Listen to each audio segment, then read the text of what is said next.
কামারশালা cinema যখন page থেকে অন্যদিনের উছিলায় live with সারার আজকের আসরে আপনাদের সবাইকে স্বাগতম জানাচ্ছি।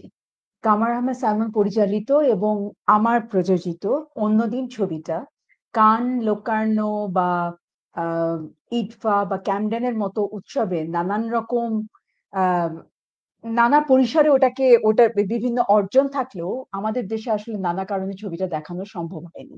তো আমরা আশা করছি খুব শীঘ্রই ছবিটাকে নিয়ে আসবো আপনাদের কাছে। বাট আমরা আজকে এখানে এসেছি, আসলে আমাদের সাথে আজকে একজন অতিথি আছে। অতিথির নাম হচ্ছে সেউতি সবুর, ডক্টর সেউতি সবুর। সেউতি হচ্ছে একাধারে একজন অ্যানথ্রোপোলজিস্ট এবং একাডেমিক এবং অ্যাক্টিভিস্ট। ও সেউতি পড়াচ্ছে হচ্ছে ব্র্যাক ইউনিভার্সিটিতে, একই সাথে হচ্ছে বিভিন্ন বিজ্ঞানী গবেষণার কাজে আছে এবং হচ্ছে অনেক ধরনের রিসার্চ পেপার এবং পেপারে নিয়মিত কলামও লিখছে। একই সাথে সেউতি হচ্ছে হার স্টোরিজ ফাউন্ডেশনের executive member of the board হিসাবে আছে, executive member of the consortium inter Asia cultural studies society এবং এবং অনেক ছোট থেকেই ও মহিলা পরিষদের সদস্য এবং হচ্ছে যে এখানে এখন সেন্ট্রাল কমিটির একজন সদস্য হিসাবে আছে।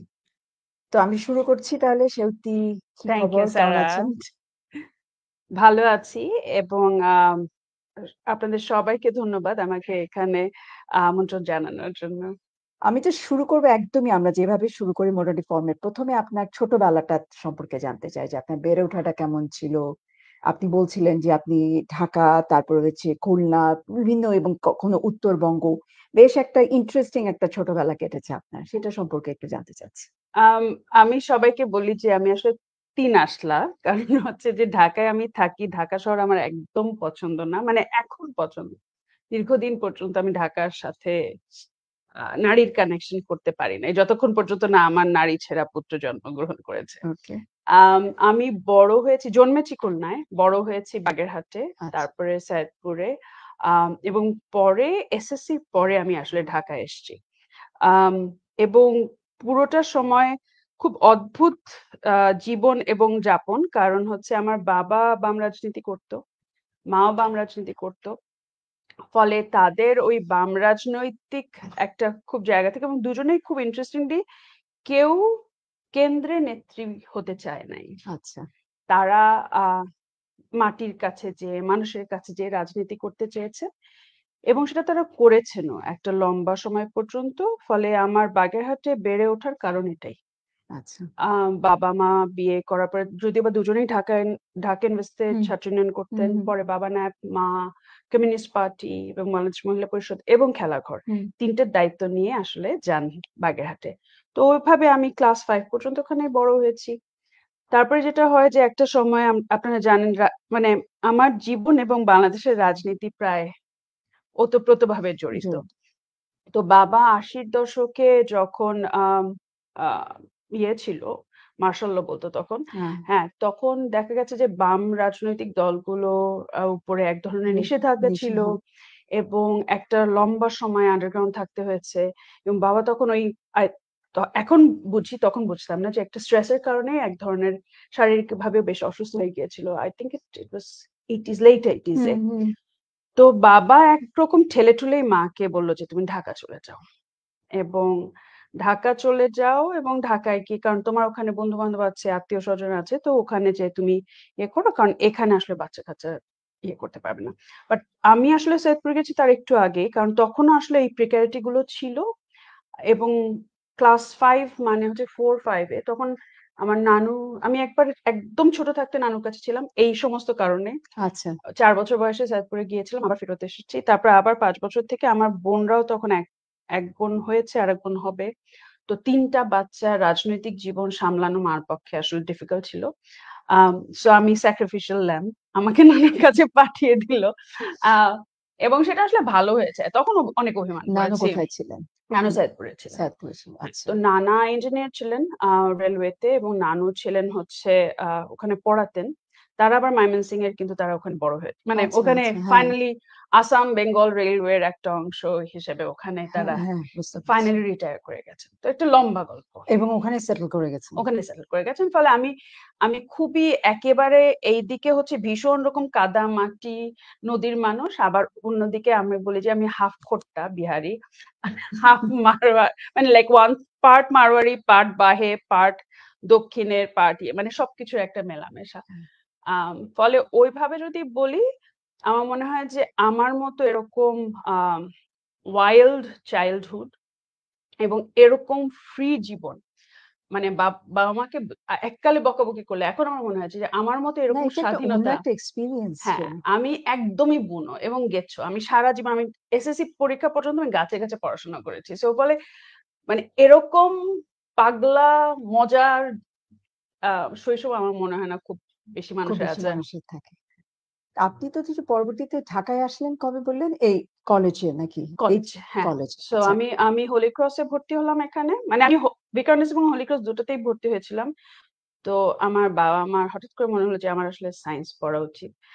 কেন তাদের মনে হলো? কারণ আমার নানু বলেছে তাকে সুই ফোটানোর জন্য একজন ডাক্তার দরকার, which was আচ্ছা, আচ্ছা। just হ্যাঁ, এটা ridiculous. সব হ্যাঁ, মোটামুটি হ্যাঁ, সব সব পরিবারেরই পরিবারে গল্প। থাকে। হ্যাঁ। তো তখন আসলে বিদ্রোহ করে খুব একটা লাভ হয় নাই। আর আমি যেটা ছিল যে আমি আমি আবার খুব ভালো নাচতাম। তো আচ্ছা। ফলে আমার আসলে সায়েন্স-টায়েন্স এগুলো পড়ার কোনো ধান্দাই ছিল না। I wanted to be a dancer. ওকে। মানে I could be 2 things, either a anthropologist or a dancer. আচ্ছা।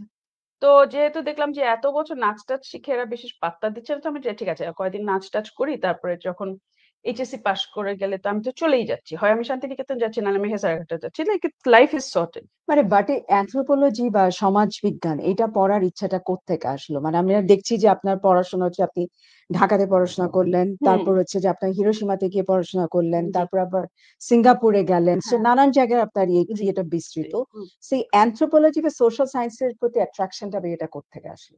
উম আমি বড় হয়েছি আসলে সারা বাড়িতে বইয়ের মধ্যে। মানে দুটো বাড়িতেই। এই মানে বাবা-মার সাথেও নানু বাসায়ও প্রচুর পরিমাণে বই, এবং খুব অদ্ভুতভাবে আমার নানুর বাসায় অদ্ভুত, অদ্ভুত সমস্ত বই ছিল। মানে এটা বললে খুবই হাসি পায় এখন। তখন একেবারে মার্গারেট মিড থেকে শুরু করে আম মার্গারেট মিডের বই বেশি ছিল। হুম, তখন ইউসিস লাইব্রেরির একটা ইয়ে ছিল। তো ওখান থেকে আমি হুম। কিছু মানে অ্যানথ্রোপলজির বইপত্র পড়েছিলাম। সেটা ছিল একটা ইয়ে। আরেকটা ছিল হচ্ছে খুব তখন রবীন্দ্রনাথ পড়তাম ভীষণ। আচ্ছা, আম আচ্ছা, এবং অতুল সুরের বই অনেক পড়তাম। আচ্ছা। আ অতুল সুরের মানে অনেক ইন্টারেস্টিং সমস্ত মানে আছে না যে অনেক কিছু হুম, জিনিসপত্র। হুম। তো আমার কাছে মনে হচ্ছে তখন আমি ক্লাস 6 বা 7 এ আমার মনে হচ্ছে যে আমি আসলে জীবনে এমন কিছু পড়তে চাই যেটা আমি সারা জীবন পড়তে পারবো। এমন একটা বিষয় পড়তে চাই। অ্যানথ্রোপোলজি তো তখন বুঝতাম না। কিন্তু আমার কাছে মনে হচ্ছে যে যেটা সমাজ নিয়ে কথা বলে এমন একটা জিনিস। হুম, আর আমি যদি নাচও করি, আসলে আমি এমন কিছু পড়তে চাই যেখানে আসলে আমি নাচটা এবং ওই সমাজ নিয়ে কথা বলা এই দুটোই একসাথে হুম, কম্বাইন করতে পারি। তো ওরকম ভাবে আরকি। আচ্ছা। তো ফলে আমি জানতাম। মানে আমি জীবনে দুটো জিনিস খুব স্পষ্ট ছিল যে আমি হয় নাচবো, নাহলে আমি অ্যানথ্রোপলজি কিন্তু পড়বো। ওই যে মানে আমি দুটোই বিজ্ঞান একসাথে করব। সায়েন্স যে পড়ানো হলো তো তারপর চাপ আসে নাই যে মেডিকেলে ভীষণ পড়ার? না, আমি আসলে এত খারাপ করেছি আ সায়েন্সে, এইচএসসি তে আমার কানের পাশ দিয়ে গুলি গেছে। And I am very glad that it happened. হ্যাঁ, আমার মা মোটামুটি শয্যাশায়ী হয়ে গেল। তারপরে আমি মানে this is like a quiet resilience, and I just realized that quiet resilience is something that one can master. হুম, এবং আমি কোনো কিছু বলি না। আর আমি একটা আদর্শ বাচ্চা সারা জীবন। মানে আছে না যে বাবা-মা, যাবে। হ্যাঁ, মানে আমি খুবই মানে আমাকে যেখানে বসিয়ে রাখা হয় মানে বসতে বলা হয় আমি সেরকম। মানে কারো পক্ষে চিন্তাও করা সম্ভব না যে আমি এরকম একটা মানে বিদ্রোহ করছে। যুদ্ধং দেব। যুদ্ধংদেহী একটা মানুষ কখনো হব। তো ওরকম শান্তশিষ্ট লেজ বিশিষ্ট আরকি। তো হুম। এতই খারাপ করেছি, ইচ্ছে করে খারাপ করি না। বাট আমার অঙ্ক দেখলে আমার চোখের সামনে সবকিছু ধোয়া, ধোয়া হয়ে যায়। তো ফলে ইটস ডিফিকাল্ট সারভাইভ করা। এই তো। তাই তো। তো আপনি যে পড়াশোনা করলেন ধরেন অ্যানথ্রোপোলজিতে, আপনি হচ্ছে পিএইচডি করলেন হচ্ছে সিঙ্গাপুর ইউনিভার্সিটি থেকে। জি, পরবর্তীতে আপনার কাজে আমরা দেখছি যে আপনি মধ্যবিত্ত শ্রেণীর নানান রকম বিষয় নিয়ে অনেক ধরনের লেখালেখি করেছেন। আপনি একটা পান্ডুলিপির কাজও করছেন। জি। আবার একই সাথে দেখছি যে আপনার লেখায় বারবার হচ্ছে যে বাংলাদেশের বিভিন্ন ন্যাশনাল যে মুভমেন্ট গুলো বা আন্দোলনগুলো এবং হচ্ছে জেন্ডার জাস্টিস এবং একই সাথে পার্সোনাল মেমোরি গুলো হচ্ছে বারবার খুব ফিরে, ফিরে আসছে নানানভাবে আপনার লেখায়।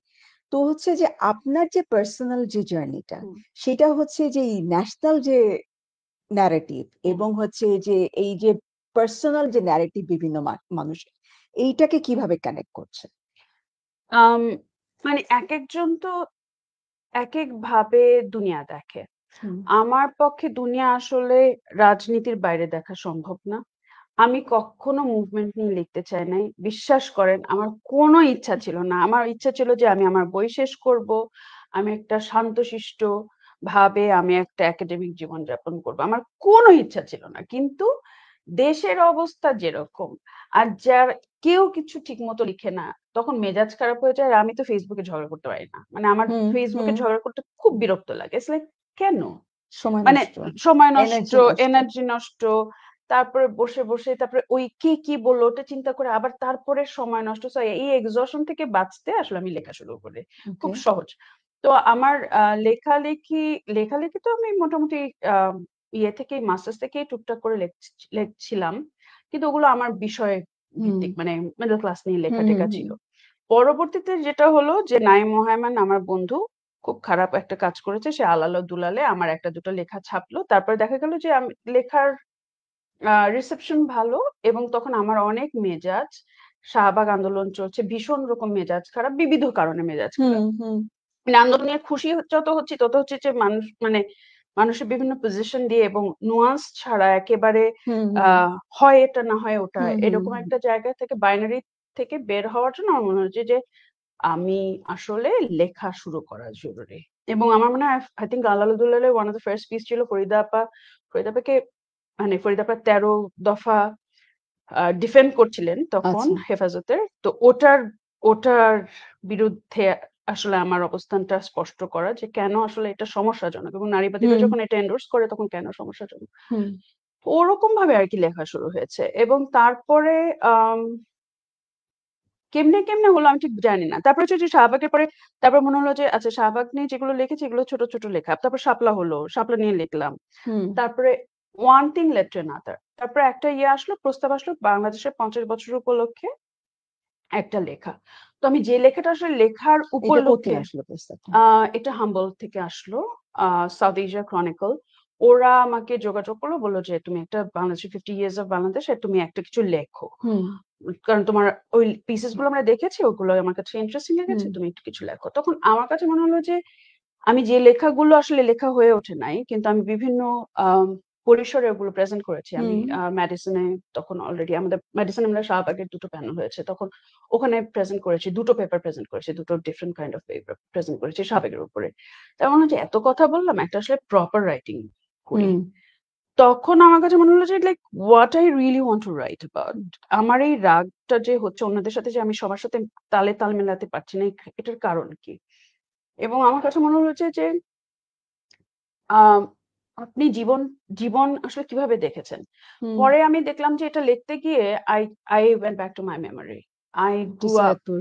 হ্যাঁ, সৈয়দপুর। So সেভাবে কি ওই যে শাহবাগ এন্ড সৈয়দপুরের লেখাটা আসে? শাহবাগ এবং সৈয়দপুর এবং নেশন at its uneasy যেটা আপনার যেই জায়গাটা মিলনের জায়গা সেটা কি বিরোধের জায়গায় দাঁড়িয়ে গেল এবং শাহবাগ টু সৈয়দপুর ওটা আমার কাছে মনে হচ্ছে যে একটু লং লেন্স এ দেখলে এবং নেশনকে যখন আমি মার্জিন থেকে দেখছি তখন আসলে আমার দেখার অনেক জায়গা একটা ইনক্লুসিভ স্পেস তৈরি হয়। হুম, কারণ হচ্ছে সৈয়দপুরে আমি বড় হয়েছি মারওয়ারিদের সাথে যারা আসলে আ আ গোলাহাট ম্যাসাকারে প্রায় ৪২০ জন হুম, মারোয়ারি মারা গেছেন এবং সেখানে যে আমার বন্ধুর দাদা মারা গেছে, যার হুম, সাথে আমার নানু, যার স্কুলে আমার নানু হুম, চাকরি হুম, হুম, কাজ করত।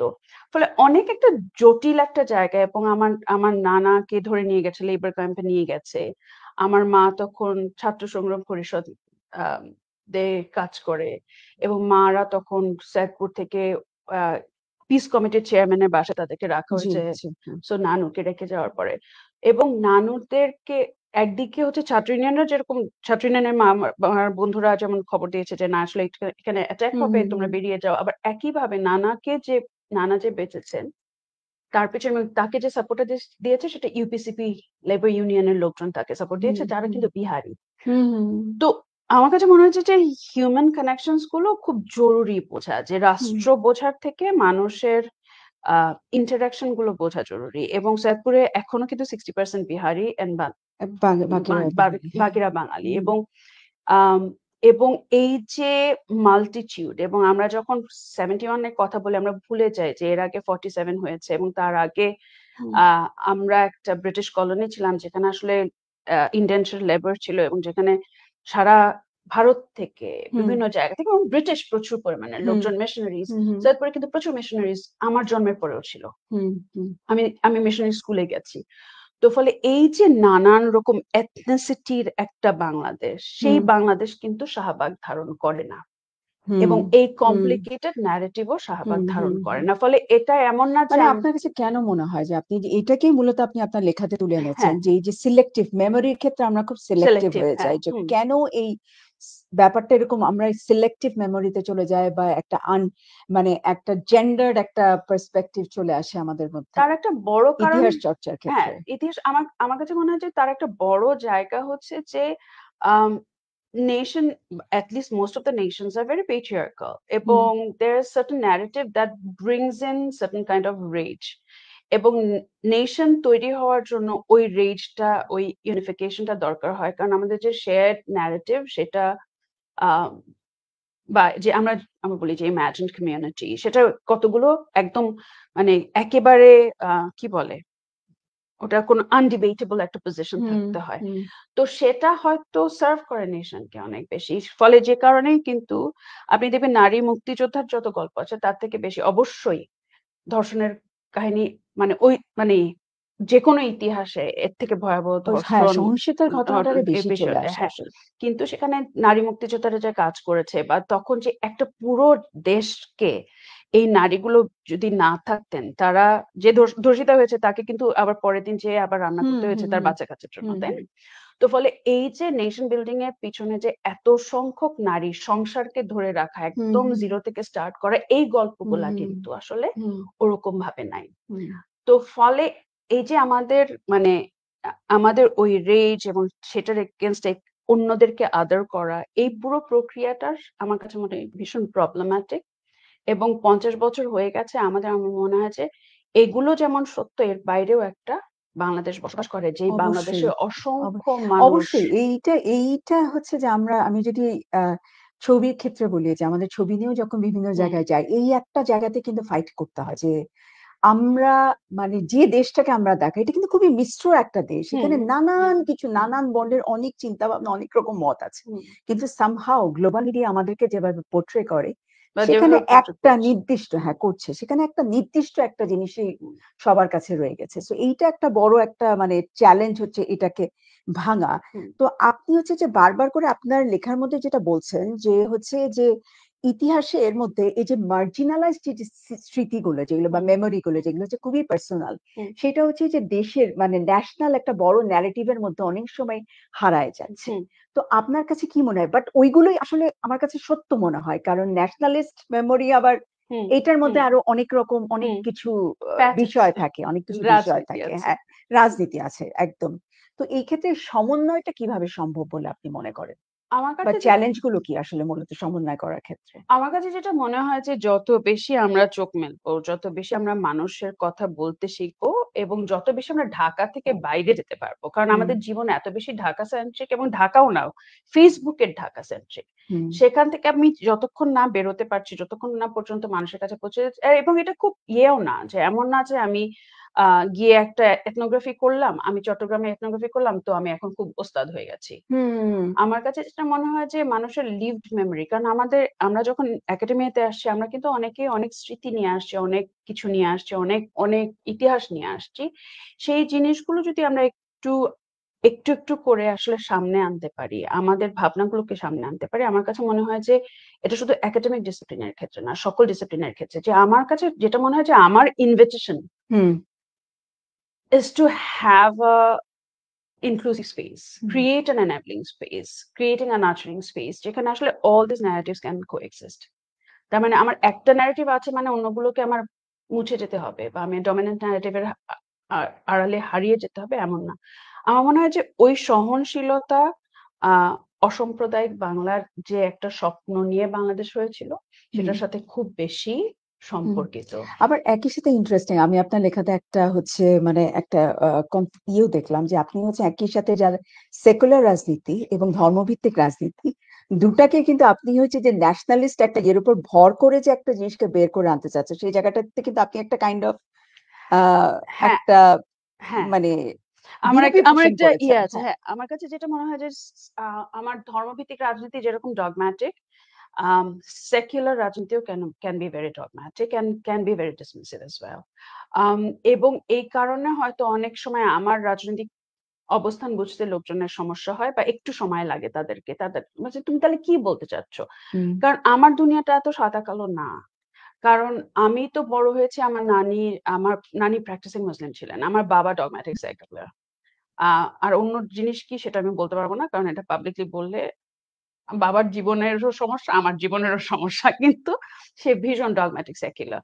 তো ফলে আমি তো ২ ধরনের ইনফ্লুয়েন্সেই বড় হুম, হয়েছি। ফলে আমরা যখন বলি যে সেকুলার মানে এটা না। হুম, ধর্ম ব্যাকসিট নেওয়া না। বাংলাদেশের লোকজনের শরীরে, মনে একটা অন্যরকম ধর্ম কাজ করে। আমার কাছে মনে হয় যে আমি ইসলাম, হিন্দু, বৌদ্ধ, খ্রিস্টান যাই হোক না কেন, আসলে লোকজন আপনি যদি খুব ঠান্ডা মাথায় কারো সাথে কথা বলেন, হুম, ধর্মটা কিন্তু কিছু সংখ্যক মানুষের জন্য ধর্মটা একদম সেন্টার অফ দেয়ার ইউনিভার্স। কিন্তু তাদের একটা ইহজাগতিক এক ধরনের ইন্টারপ্রিটেশন আছে ধর্মের। অবশ্যই সবারই ধর্মের আলাদা আলাদা একেকটা ইন্টারপ্রিটেশন আছে। হ্যাঁ, ইন্টারপ্রিটেশন। আমার কাছে মনে হয় যে এই মানে সবগুলোকে I think এটা যখন ধর্মীয় গোষ্ঠীগুলো যখন হোমোজেনাইজ করে they do a disservice to their own people এবং সেকুলারিস্টরা যখন ধর্মকে একটা ধর্মের এগেইনস্ট এ যুদ্ধ করতে নামে সেটাও সেখানেও একটা একটা হোমোজেনিটি। হ্যাঁ, হোমোজেনিটির একটা টেন্ডেন্সি থাকে। হুম, ফলে আমার কাছে যেটা মনে হয় যে আম সেক মানে সেকুলার শব্দটা ইংরেজির অনেক ভারী এবং রিলিজিয়ন ও ইংরেজিতে মানে শব্দটা অনেক ভারী। আমার কাছে অসাম্প্রদায়িক শব্দটা অনেক আরামের। যে আমার এখানে সম্প্রদায়কে আলাদা করে আমি কোন সম্প্রদায়কে বেশি গুরুত্ব দিচ্ছি না। হুম। তো ফলে সেইটা আমার জন্য অনেক কমফোর্টিং। আর হ্যাঁ, এই তো। আর ধর্মের একটা খুব সহজ ইয়ে যে আমি না খুব আমি বললাম তো আমার নানা রকম ইনফ্লুয়েন্স আছে। বাংলায় ধর্ম শব্দটা এসছে ধৃ থেকে। যা কিছু একদম ধারণ করছি। ধার হ্যাঁ, তো ফলে সেখানে তোমার সেকুলারিজম ভার্সাস রিলিজিয়ন এর কোন এক্সাক্টলি স্পেসই স্পেসই নাই। নাই। মানে হ্যাঁ, ইংলিশে রিলিজিয়ন আর বাংলায় ধর্ম ২ টার কাছে হ্যাঁ, যদিও মানে আমরা ইটস বলি লাইক এটা হ্যাঁ, কিন্তু বাট এটা ইটস একেবারেই সমার্থক প্রবলেমেটিক। না। হ্যাঁ, এই উম না আরেকটা আমি এখন আরেকটা জায়গাতে চলে যাচ্ছি। যেমন হচ্ছে যে আপনি প্রায় ১৯৯৩ সাল থেকে প্রায় ৩০ বছরেরও বেশি সময় ধরে বাংলাদেশ মহিলা ৩২ পরিষদের সাথে যুক্ত আছেন। সো আপনি অ্যাক্টিভিস্ট আপনি আবার একই সাথে একজন একাডেমিক। সো এই ২ টা পরিচয়ের সাথে মানে মিলনটা কোথায় হচ্ছে আবার হচ্ছে চ্যালেঞ্জটা কোথায় বা উম আমার কাছে যেটা মনে হয় যে আমি আ মানে একেকজনের জন্মের একেক ধরনের কারণ থাকে বা আমরা পারপাস সার্ভ করি। হুম, আমি একটা আসলে রাজনীতির বাচ্চা। আমার জন্মের একটা পারপাস আছে। হুম, এবং আমার হ্যাঁ, ব্রেইন ওয়াশ করা হয়েছে ছোটবেলা থেকে যে আমি আসলে দেশের জন্য, মানুষের জন্য কিছু করব বলে আমার জন্ম হয়েছে। এর বাইরে আমার কোনো পরিচয় নাই। এখন এরপরের পরিচয় আমি কি হয়েছি আমি সেটা বলতে পারব না। কিন্তু আমার কাছে মনে হয় যে ওটা এক ধরনের ইয়ে ছিল। আরেকটা জিনিস ছিল হচ্ছে যে আমি যে পরিচয় আমাকে দেওয়া হয়েছে সেই পরিচয়টা আমি চাই না সবসময়।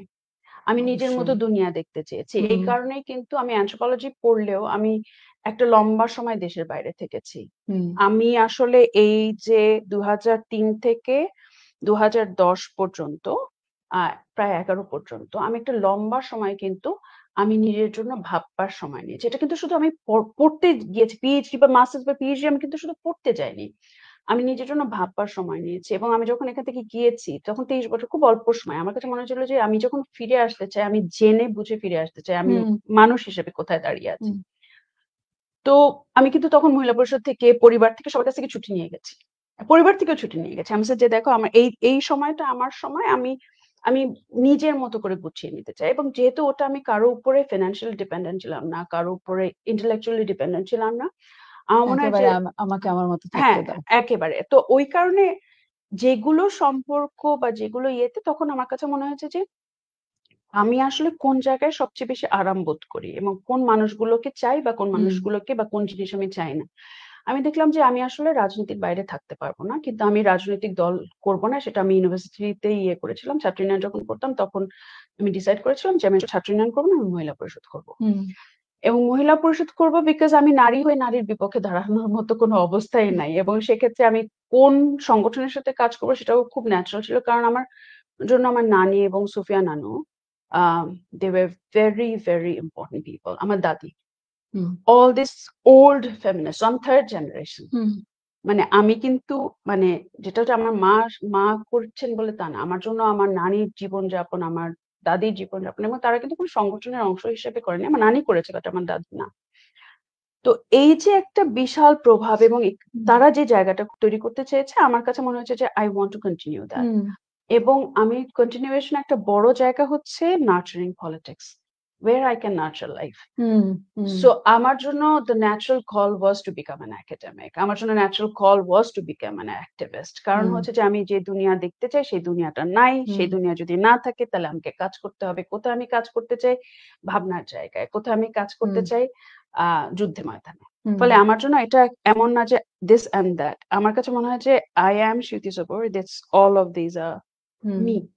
না, যদিও আপনার কাজ সম্পর্কে আমি জানি, বাট আপনার সাথে দেখা হয়েছিল কিন্তু আমার গত বছরের 18ই জুলাই জি। যুদ্ধের ময়দানেই। হুম, তো তো সামহাউ আরকি ওইটাকে ওই যে আমাদের নিজেদের ধর্ম যেটা বলি, হ্যাঁ, যেটাকে আসলে ধর্ম ধারণ বলা হয় যে করা। জিনিসটা হুম, ধারণ করা, সেটার বাইরে আসলে যাওয়াটা হয়তো সম্ভব না। তো হুম, সেইটার কারণেই হয়তো আপনি পরে আপনার দেখছি যে আপনার কাজে আপনি বাংলাদেশের নারীদের প্রায় ৬০ বছরের আন্দোলনের ইতিহাসকে লিপিবদ্ধ করেছেন। জি, মানে মানচিত্রের মতো চিহ্নিত করেছেন। জি। সো এই কাজটা কখন কিভাবে শুরু হলো? আ আমার এক বন্ধু বলল যে, "তুই এতদিন ধরে নারীদের নিয়ে কাজ করছিস। তো তুই কি তোর একটা ম্যানিফেস্টো লিখে ফেলবি নাকি?" তো আমি বললাম যে, "হ্যাঁ, অবশ্যই। কেন না?" মানে আমি বললাম, "কিন্তু এটা তো আমার এখন করার কাজ না।" তখন ও আবার ওর বই তখন ১ম বই বেরিয়ে গেছে। বলে কি, "হ্যাঁ, এটা এখন করিস না।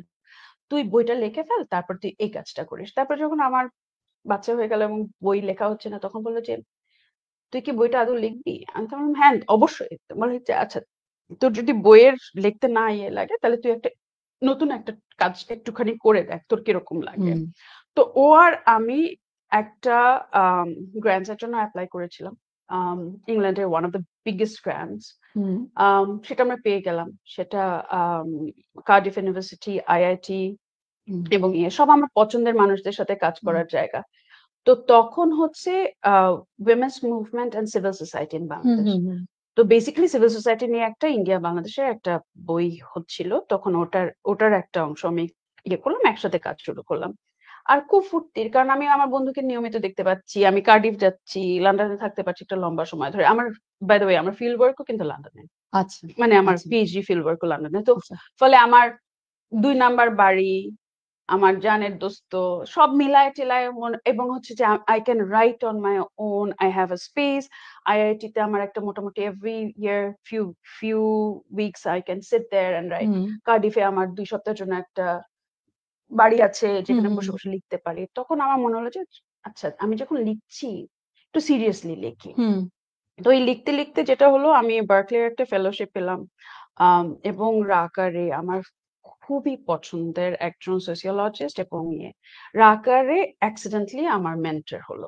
আচ্ছা, তো তারপরে আমি খুব এবং মেন্টর হলো এমন একটা সময় যখন আমাদের আরেক ফেমাস অ্যানথ্রোপোলজিস্ট সাবা মাহমুদ কেবল মারা গেছে। Raka and Saba were closest of friends. So আমার মেন্টর ছিল মানে মেন্টর থাকলেও ওর সাথে আমার বসার সময় হয়নি। কিন্তু হুম, একটা দিন আমরা পেলাম লম্বা সময়। আমার প্রেজেন্টেশন হলো। Presentation was okay. I was not very happy. She was okay. Hmm, and তারপর তারপর বসলো। বলল যে, "ব্যাপারটা কি?" মানে ওর হ্যাঁ, সাথে হ্যাঁ, আমার আগেও একবার ইয়েতে দেখা হয়েছে। তো বলছি, "ব্যাপারটা কি? কি চাও তুমি? তুমি কি নারী আন্দোলনের উত্থান দেখতে চাও না পতন দেখতে চাও? আচ্ছা, মানে তুমি কি লিখতে হ্যাঁ, চাও?" তো ওটা একটা লম্বা আলাপ এবং সেই আলাপ শুরু হলো ধরেন দুপুরবেলা।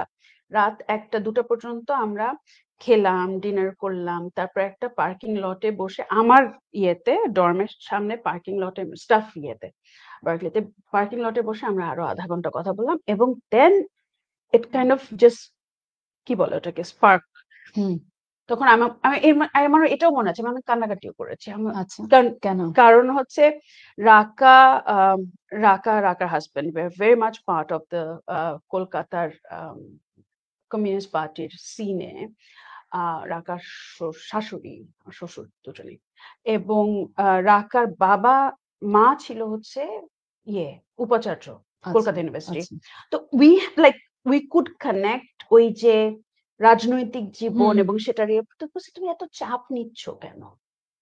দুনিয়ার চাপ কেউ এই চাপটা দেয় না। তুমি লিখতে চেয়েছো লেখো, এবং তোমার যদি মনে হয় যে না তুমি কিছু একটা জিনিস মানে করতে চাও, তখন আমাকে বলো যে এইভাবে দেখতে পারো তুমি, মানে পলিটিক্যাল ফিল্ড নিয়ে দেখতে পারো, ওই থিওরিটিক্যাল জায়গাটা তো লেখা ওটা। আবার ও আমাকে পরের দিন অনেকগুলো বইও পাঠিয়ে দিল।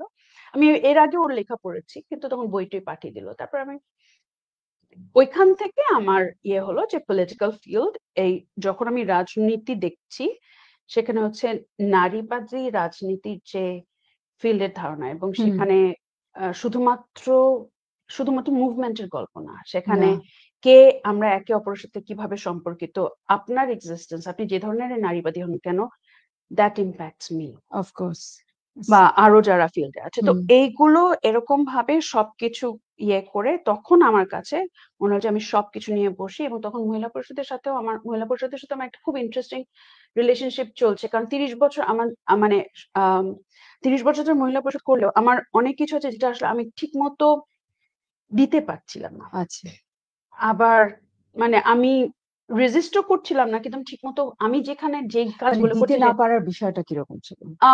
যেটা হচ্ছে যে একটা স্ট্রাকচার আছে, তো এটা একটা ওল্ড অর্গানাইজেশন, এটা একটা স্ট্রাকচার আছে, তো আমি চাইলেই কিন্তু অনেক হঠাৎ করে হুট করে চেঞ্জ করে ফেলতে পারি না। এখানে একটা সেন্ট্রাল কমিটি আছে, 80 জন মানুষ সারা বাংলাদেশের থেকে সেন্ট্রাল কমিটি, এটা শুধু ঢাকায় বসা মানুষ না।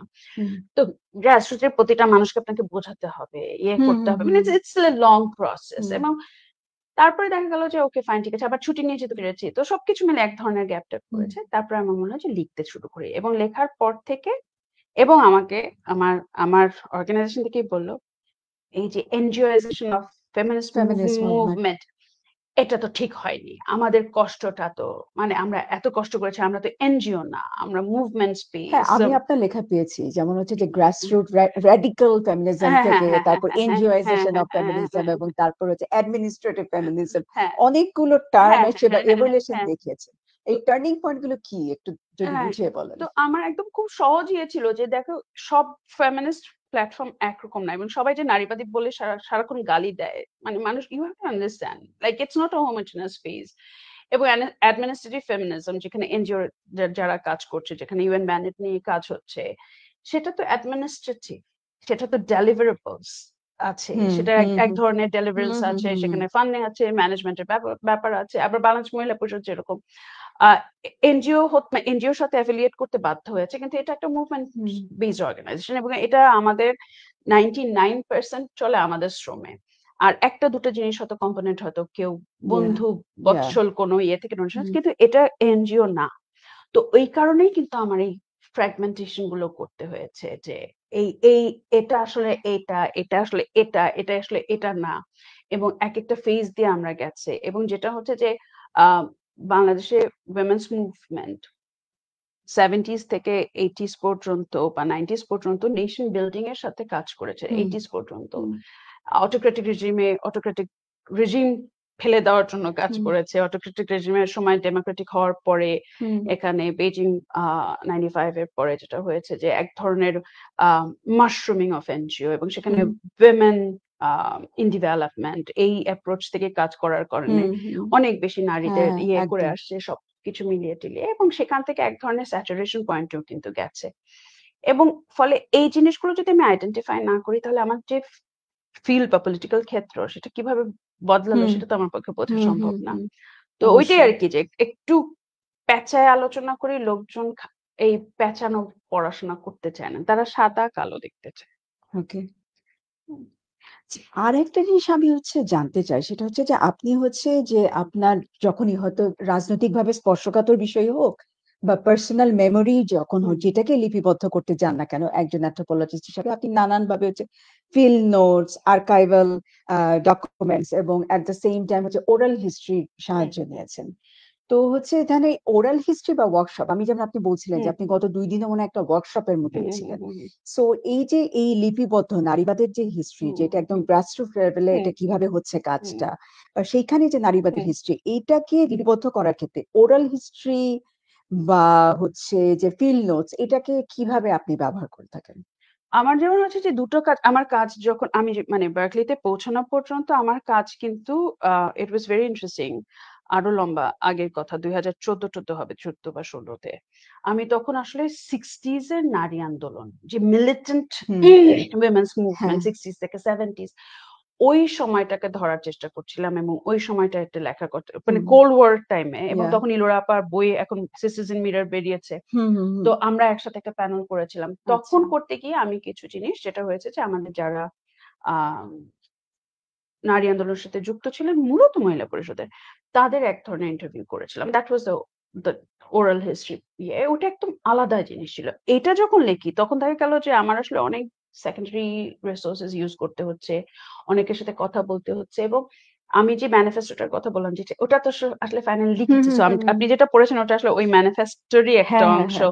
তো ওটা করতে গিয়ে দেখা গেল যে আমি শুধুমাত্র, আমি জানি আপনি এরপরে এই প্রশ্নটা করবেন। আমি একটু আপনাকে ক্লু দিয়ে রাখি। সেটা হচ্ছে যে ওটা করতে গিয়ে দেখা গেল যে আমি শুধু ওল্ডার উইমেনস অ্যাক্টিভিস্ট না। আমি ইয়াঙ্গার জেনারেশনের সাথে কথা বলা শুরু আচ্ছা, করলাম। আচ্ছা। 2016-টোলো এদিকে হবে, 16, 17, 18, 19। তো তখন দেখা গেল যে ওই কনভারসেশন, বিকজ আমি যে আ নারী আন্দোলন দেখতে চাচ্ছি, হুম, সেই আন্দোলনটা শুধুমাত্র 60s and above না, বাট ইয়াঙ্গার গ্রুপস, এবং সেটার অবশ্যই। এক ধরনের ব্রিজ আমি দেখতে চেয়েছি। তো ওই কনভারসেশনটা আমরা শুরু করি 2014 থেকে 2018। হুম, সো ওই ফার্স্ট আমার মেডিসিনের পেপার 2014 ছিল, এবং পরে আমরা মানে প্রজেক্ট হিসাবে যেটা আমি কার্ডিফের সাথে করলাম সেটা হচ্ছে হুম। 2018-19। এই একটা লম্বা সময়। ফলে আমার কাছে যেটা মনে হয়েছে যে, লম্বা সময় ধরে কাজ করতে গেলে এটা আসলে মেথড, এটা নিয়ে কাজ করব এভাবে আসলে ভেবে আমি কাজ করি নাই কখনো। হুম। আমার কাছে মনে হচ্ছে যে আমি এই ইনফরমেশনটা এই মানুষগুলার সাথে আমি কথা বলতে চাই, এবং আমি এই জিনিসগুলা জানতে চাই, এবং এবং সেটা সেটার জন্য করতে গিয়ে যখন যেভাবে যেভাবে প্রয়োজন হয়েছে, হয়েছে, হ্যাঁ, so methodology changed over the period okay. Of time. আপনার মেথোডোলজির আমি আরেকটা প্রশ্ন আমি আসবো। বাট তার আগে আমি আরেকটা প্রশ্ন করতে চাই। আপনি যেহেতু এই যে তরুণদের, এই যে হুম, এখনকার জেনারেশন, হুম, তাদের নারীবাদী মুভমেন্ট বা হুম, তাদের বিষয়টাকে হুম, যেভাবে আপনি বলছিলেন, যে এখন হচ্ছে যে তারা অনেকটা ডিজিটাল মাধ্যমে কিন্তু হচ্ছে আ সংগঠিত হচ্ছেন। হুম, হ্যাঁ? সো এই যে দীর্ঘদিনের যে নারী সংগঠন আর হচ্ছে ডিজিটাল অ্যাক্টিভিজম, এই হুম। ২ টার মধ্যে আপনি কিভাবে সংযোগটা ঘটছে বলে আপনি মনে করছেন বা ঘটবে বলে মনে করছেন? It's very interesting. কারণ হচ্ছে যে আমি যে কাজটা আপনাকে যেটা বললেন যে ওয়ার্কশপটা করেছি, সেই ওয়ার্কশপটা হচ্ছে ওই যে যেটা বললাম যে, যে দুনিয়া দেখতে চাই সেই দুনিয়ার জন্য হ্যাঁ। কাজ করতে হয় কন্টিনিউয়াসলি। সো ২০২৩ থেকে বাংলাদেশ মহিলা পরিষদ এবং বন্নি শিখা। বন্নি শিখা একটা ১০+ বছর একটা হুম, হুম। ইয়াঙ্গার আ আ ফেমিনিস্ট হ্যাঁ, অর্গানাইজেশন। হ্যাঁ, হ্যাঁ। আর আমরা একটা অনেক পুরানা পুরানো গ্রাসরুট একটা হ্যাঁ, অর্গানাইজেশন। অর্গানাইজেশন। তো ফলে আমার যেটা হলো যে বন্নি শিখার সাথে ওরা আমাকে ডাকলো মেন্টরশিপ করতে। আই থিংক ২০২২ এর দিকে। ২২-২৩, ২২ থেকে ২৩ আমি মেন্টরশিপ করলাম, এবং ওদের খুব মজার একটা প্রোগ্রাম ছিল। ওরা আদিবাসী, জেন্ডার ডাইভার্স কমিউনিটি এবং নানা ধরনের মানুষ, হুম, হুম। মার্জিনাল গ্রুপের ইউথদের লিডারশিপ ইয়ে করে। অ্যান্ড লিডারশিপ শুনলে মা খুব টেকনিক্যাল, খুব এনজিও টাইপ মনে হয়, একদম সেরকম না। আচ্ছা। ওরা যেটা করে সেটা হচ্ছে যে অ্যাসাইন করে দেয় কতগুলো মানে ইয়াঙ্গার আ ইয়াঙ্গার যারা অ্যাক্টিভিস্ট তাদেরকে older so we constantly have communication, conversations, এবং তারপর দেখা যাচ্ছে যে বছরে আমরা ২ টা বা ৩ টা ফিজিক্যালি মিট করছি। অনলাইনে মিট করছি এবং ফিজিক্যালি মিট করছি, এবং ২ দিন ব্যাপী আমরা আমরা কথা বলছি, আড্ডা মারছি। তারপরে একটু ওয়ার্কশপ মতো একটু কাজ করছি। কিন্তু ওই ওয়ার্কশপ গুলো was very fascinatingly আচ্ছা। designed. And I'm forever grateful to Tasafi and Samara to invite me to that.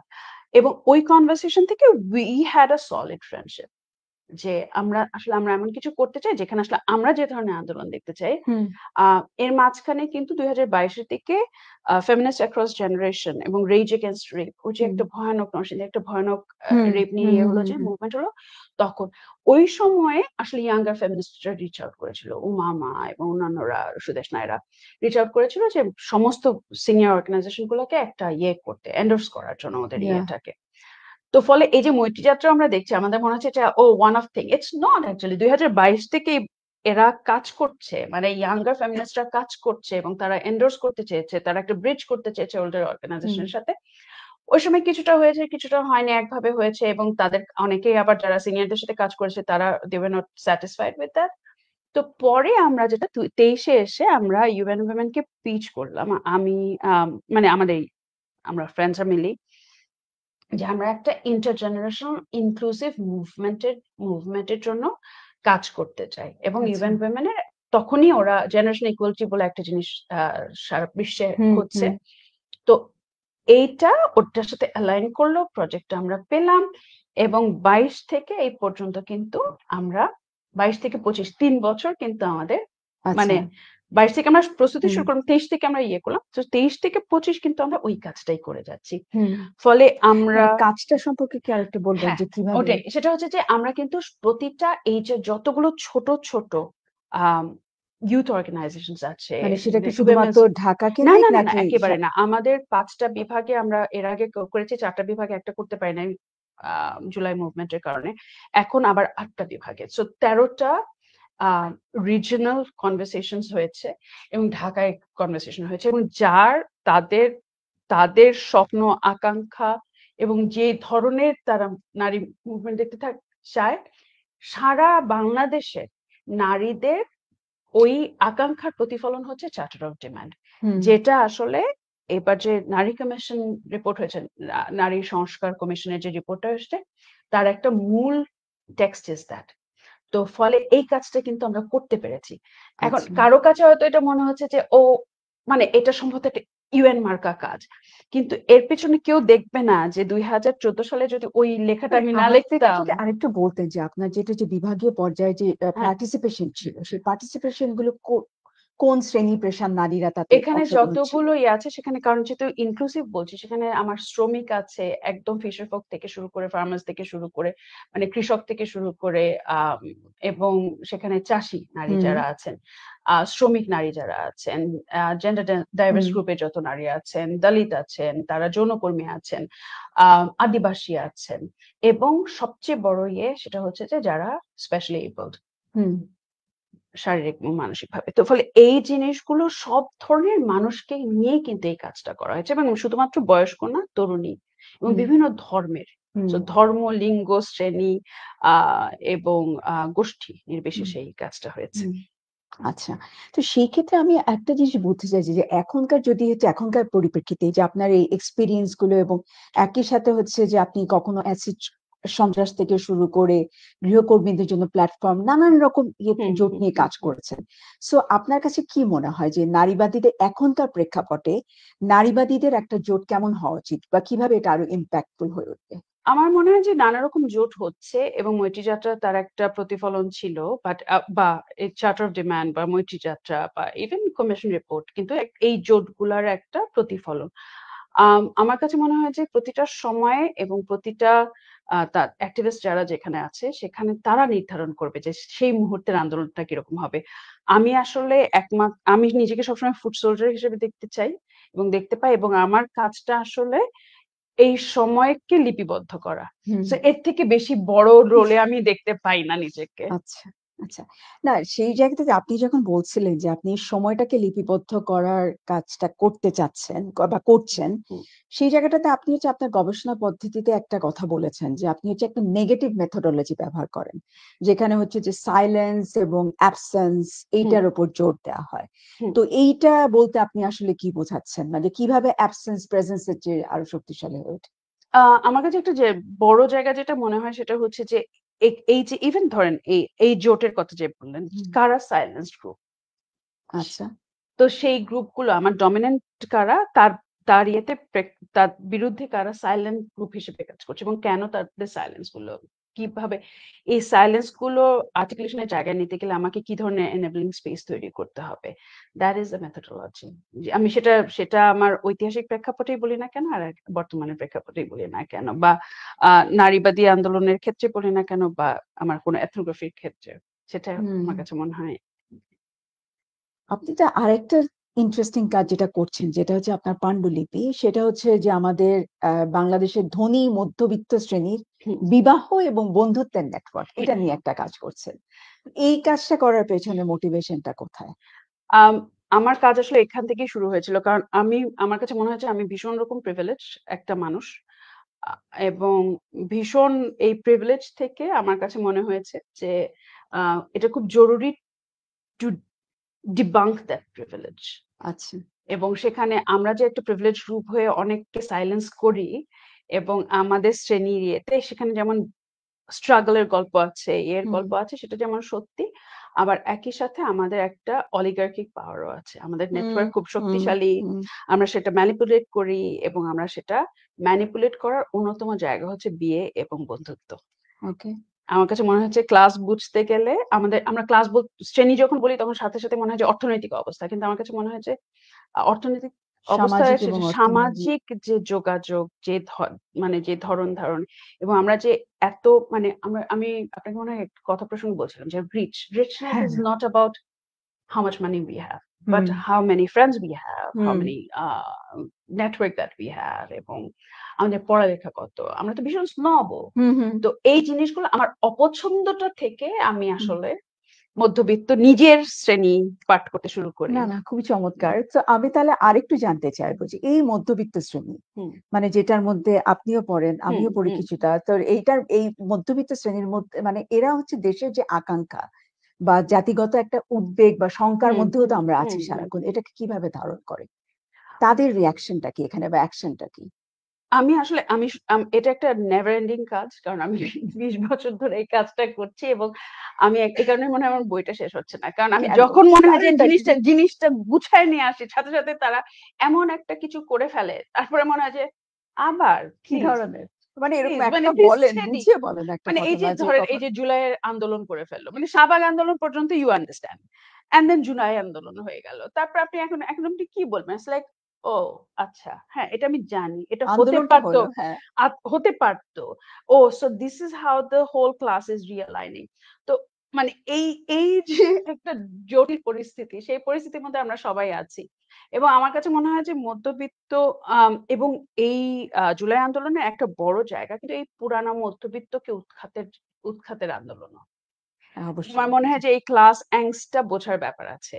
মেধা, মানে কোটা না মেধা, এটার পিছনে এক ধরনের ক্লাস অ্যাংস্ট আছে। আমি লেখাতেও বারবার লিখছি যে সেটা হচ্ছে যে এটা বোঝার ব্যাপার আছে। ফলে মধ্যবিত্ত হোমোজেনাস না, এবং old money, old education, 3 generation of, আমার বাপের ভাষায় 3 generation of education, cultural and এই সমস্ত মধ্যবিত্তের পিছনে ইয়াং যারা আসলে একটা জায়গা চায় সমাজে, তাদের অবস্থিতি দেখাতে চায়, তাদের এক ধরনের কনফ্লিক্ট, এটাই হচ্ছে এখন আমরা যা দেখতে পাচ্ছি পুরানা ফাইট, উই আর চলছে ওল্ড ফাইট, ক্লাস আন্দোলন, শ্রেণীর লড়াই। আমি আরেকটা ইয়েতে যাই, আপনি একজন ম্যারাথন দৌড়বিদ, মানে এইটা কিভাবে, কখন, কিভাবে, মানে পড়াশোনা করতে করতে? আপনি পিএইচডি করলে আর মাস্টার ডিগ্রি করলে খাতা দেখতে দেখতে আপনার পিঠ, শরীর সবকিছু ভাঙচুর অবস্থা হয়ে যায়, এবং সেটা করতে গিয়ে আমার কাছে মনে হয়েছে যে আসলে আমি পেরিনিয়ালি সিক, মানে সারাক্ষণ আমার পিঠ ব্যথা, কোমর ব্যথা, একটা মানে ধরেন আমি 30 বছর বয়সে আমার শরীরটা 70 বছরের বয়সী লোকের মতো কাজ করি, মানে আমি 4 ঘন্টা ঘুমাই মাত্র, সারাদিন কাজ করি, সারাদিন পড়াই। তো ওখান থেকে আসলে আমি সাইক্লিং, সুইমিং এবং রানিং শুরু করি। তারপরে বাংলাদেশে আসার পরে বাচ্চা কাচ্চা হওয়ার পরে দেখি আমার জামাই সকালে দৌড়াইতে যায়, খুব মেজাজ খারাপ হয়েছে যে ইটস লাইক বেটা মানুষের কত সুখ, আমি এখানে পুরো গাভীর মতো সমানে বাচ্চাকে দুধ খাওয়াইতেছি, আর সে সকালবেলা লাফাইতে লাফাইতে দৌড়াইতে যাচ্ছে। তারপরে যখন বাচ্চা একটু বড় হয়েছে, আমি বলছি ইনাফ ইজ ইনাফ, 2 বছর হয়ে গেছে, তুমি তোমার ছেলেকে দেখো, তুমিও দৌড়াও, আমিও দৌড়াই, and we have to make the space for me. And also I wanted to get back to মানে যেটা হয় যে আমি সারা জীবন খুব ফিট ছিলাম, তো I wanted to get fit. ইয়া তো ওইখান থেকে দৌড়ানো শুরু আর সবচেয়ে বড় জিনিস হচ্ছে এটা ৩৯ বছরের একটা পুরো ফালতু স্বপ্ন। কারণ সারা জীবন আমি নাচ গানে ভরপুর। তো দৌড়-টোড় আমার দ্বারা হইতো না এবং আমার দৌড়ের সময় দেখা যেত যে মার দিকে আমি উল্টা দিকে দৌড়াচ্ছি। তো মনে হলো জীবনে ৪০ বছর একটা কিছু করতেই হবে। I want to run and I ran and ১ম রানে আমি ২০ জনের মধ্যে and I was like really? মানে ২০ জনের মধ্যে আমার দৌড়ালে কলিজা কেউ একজন বলছিল রান সেতু রান না আমার দৌড়ালে শোনা গেছিল। কলিজা জিহ্বা চলে আসে। মানে it's very difficult to understand যখন শুরু করেছি। তো পরে যখন দেখলাম ২২ হয়ে গেছে আচ্ছা ঠিক আছে। তারপর ঢাকা হাফ তারপরে ইমতিয়াজদের আমার পার্টনারের ওদের একটা বিডি রানার্স গ্রুপ ছিল। তো সেই গ্রুপে আমি রান করতে শুরু করি। এবং ফার্স্ট ঢাকা হাফ ম্যারাথন যেটা হয় that's a landmark for Bangladesh. এরপর থেকে রানিং রেভলিউশন শুরু হয়। আমি ওখানে চ্যাম্পিয়নও হয়ে ওয়াও গেলাম। And I ran like God mad woman and I was sick for 2 months but I won. That was the thing. এবং তারপর তো there was no looking back and যখন আপনি at the age of 39 or 40 a woman can become a এবং হুম সেখানে কিন্তু অনেক professional রানার আছে then you realize that your body is amazing you are still capable of doing so much so many things হ্যাঁ তো এবং তারপর দেখা গেল যে বুড়ারাও দৌড়ানো শুরু করলো মানে নারী পুরুষ নির্বিশেষে যে এই বুড়ি যদি এসে চ্যাম্পিয়ন হতে পারে তাহলে why not so it was a it's a good fun but also আমি এটা বলে শেষও করতে চাই আমি জানি আমরা সময় ইয়ে করেছি আপনি যেটা বললেন যে রাজনীতি আসলে সেটা আমি যখন পড়াই সেটাও একটা রাজনীতির ক্ষেত্র যখন আমি অ্যাক্টিভিস্ট সেটাও একটা সেটা রাজনীতির ক্ষেত্র রাজনীতি রানিং ইজ অ্যাবসলিউটলি একটা রাজনীতিক ক্ষেত্র রাজনীতির ক্ষেত্র কারণ আপনি ঢাকা শহর এই আহ, একটা পুরো শত্রু নারীদের প্রতি শত্রু ভাবাপন্ন একটা শহরকে বসে আনা এই মনস্টারকে লিশে লাগায় ঘোরা এইটার যে ফুর্তি পৃথিবীতে এর থেকে বড় ফুর্তির কিছু নাই আমার ডাবওয়ালা I have a social network যেখানে ডাবওয়ালা বাড়ির দারোয়ান থেকে শুরু করে সবাই পানি আপু আপনি দৌড়াইতে আসেন না কেন এই যে সকালবেলার একটা দিনের শুরুয়াত হ্যাঁ এবং মানে ধরেন আপনি মিনিমাম ২০ থেকে ৩০ জনকে সালাম দিতে দিতে ভালোবাসা জানাতে প্রতিদিন না সপ্তাহে ৫ দিন আমি যাচ্ছি বা আমি যখন দৌড় শেষ করে আমি কোন পার্কে এটা বসছি কাইন্ড অফ একটা নেটওয়ার্কিং ও একটা সামাজিক একটা মানে একটা same kind of people but more হ্যাঁ না আমি importantly বুঝতে it's পারছি মানে working হ্যাঁ class people এবং মানে হ্যাঁ এবং ব্রেকিং দ্য ক্লাস এবং সবচেয়ে বড় জিনিস হচ্ছে it's a breaking boundaries and it's also claiming space and absolutely street মানে আমি একা বাড়িধারা থেকে হাতিরঝিলে দৌড়ে আমি বাড়িধারে ফেরত গেছি অক্ষত অবস্থায় এবং ৭-৮ বছর ধরে দৌড়াচ্ছি এবং আমার কোন রকম ফিজিক্যাল কোনো হার্ম হয় নাই বা কোন রকম হয় নাই মানে পড়ে গেছি সেটা আলাদা জিনিস I think that is of the course that's biggest amazing achievement তাহলে আমাদের এখনো আশা আছে এখন হ্যাঁ আপনি একদম কিভাবে দেখেন মানে আপনাকে কি আশাবাদী করে তোলে আমাকে মনে হয় জীবনে অনেক কিছু দেওয়ার আছে আমার এত কিছু দেওয়ার আছে এত কিছু আমার পাওয়ার কিছু নাই দুনিয়া আমাকে ২ হাত ভরে দিয়েছে আমি যা পাওয়ার জীবনে পেয়ে গেছি ফলে আমার কাছে মনে হয় যে ওই দেওয়াটা এবং কন্টিনিউ করা এই কাজগুলো এটাই অনেক ধন্যবাদ আমাদের অনেক ভালো একটা আড্ডা হলো আমি জানি না ভালো হলো কি খারাপ হলো অনেক লম্বা আড্ডা হয়ে গেল লম্বা একটা আড্ডা হলো আমাদেরকে বারবার করে আরিফ বলছে যে ৫৫ মিনিট ৩০ মিনিট ৪৪ মিনিট আমরা এখন শেষ করছি আমরা হচ্ছে যে সবাই মিলে আবারও বলছি শেষে আবার একটু প্রোমো করছি অন্য দিনের আমরা হচ্ছে সবাই হচ্ছে অন্য দিনের অপেক্ষায় আছি এবং একই সাথে আমাদের চলচ্চিত্র অন্যদিন তার অপেক্ষায়ও আছি এবং আপনাদের জন্য এটা যে কোনো এক সময় আপনাদের সামনে এটা নিয়ে আসবো এবং আপনারা এটা দেখবেন এটা দেখা এই করে আজকে আমাদের আসর এখানে শেষ করলাম ধন্যবাদ সবাইকে